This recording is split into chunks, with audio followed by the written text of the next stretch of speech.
देश के अंदर अपन सोच रहे हैं, अपन बैठे, अरे वोटरों तुम बहुत सीधे हो, बहुत सीधे हो, सरकार बहुत बुद्धू बना रही है। अभी तक का नियम था मरे हुए पशु ही निर्यात किए जाते थे, मांस। एक प्रस्ताव पास होने वाला है 17 तारीख को, जिसमें जिंदा पशु निर्यात किए जाएंगे, जीवित पशु, क्योंकि मरे हुए का मांस वहां तक जाके ठंडा हो जाता है। अब भारत देश जीवित पशु का निर्यात करेगा, जिंदा पशु का। अभी तो मरे हुए जाते थे, मांस जाता था, अब जिंदा जाएंगे। 17 तारीख को यह भारत पर कलंक लगने वाला है। सारे भारत के लोगों से मेरा कहना है, 17 तारीख के पहले पहले, कल 17 है ना, तो सबको है ही, जलना तो सबको है ही, तो जिंदा डरा लो ना बाप को। मरे बाप को जलाते हो कि नहीं, तो फिर जिंदा जला दो। हद हो गई हर चीज की। भारतीय जिंदा पशु को जाके, जिंदा जान है, जिंदा वस्तु का निर्यात किया जा सकता है, जान का निर्यात नहीं किया जा सकता। वस्तु का निर्यात किया जाता है।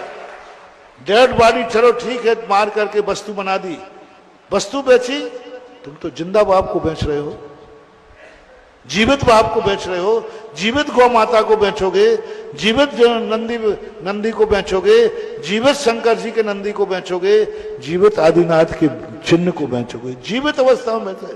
क्या हो गया इस देश को? कंगाली इतनी आ गई, पैसा इतना आ गया। आज जब पशुओं को जिंदा बेचा जा रहा है, तो क्या बुराई है जो मनुष्यों को जिंदा निर्यात किया जाता है? जो चोर स्मगलर लोग जिंदा बच्चों को, जिंदा बच्चियों को निर्यात करते हैं, उनको क्यों अपराधी कहते हो? बंधु, ये तरीका एक दिन ये आ जाएगा कि जिंदा करते करते हम मनुष्यों को भी निर्यात चालू हो जाएगा। रोको, जागो, चेतो, सारी समाज चेतो, जैन चेतो, अजैन चेतो, हिंदू वैष्णव सब चेतो, विश्व हिंदू परिषद, बजरंग दल, जैन दल, महासभा, महासभा, सारे भारत के लोग चेतो इसमें। जहां जहां तक मेरी आवाज जा रही है, जो आज मेरा प्रवचन सुन रहे हैं, आप दिन भर में मोबाइल चलाते हैं, आज की व्हाट्सएप जो मैं बोल रहा हूं, इसको सारे भारत में फैलाना है 2 घंटे के अंदर। हर व्यक्ति को फैलाना है और उससे कह देना जो सुनेगा वो आगे भेजे, वो आगे भेजे, और सारे भारत से कहे जिंदा पशुओं के निर्यात पर इतनी आपत्ति लग जाए कि 1.25 अरब की जनता है तो 1.5 अरब आपत्तियां लग जाना चाहिए। ये नहीं होने। नरेंद्र मोदी से मैं कहना चाहूंगा, आपसे बहुत बड़ी उम्मीद थी। आप खुद शाकाहारी हैं, बचाते विदेश में आप गए थे, तो आप नींबू के बल पर रहे शाकाहारी। कम से कम इतना अन्याय तो आपके राज्य में नहीं होना चाहिए कि जिंदा पशुओं के प्रस्ताव निर्यात करने का प्रस्ताव पास हो।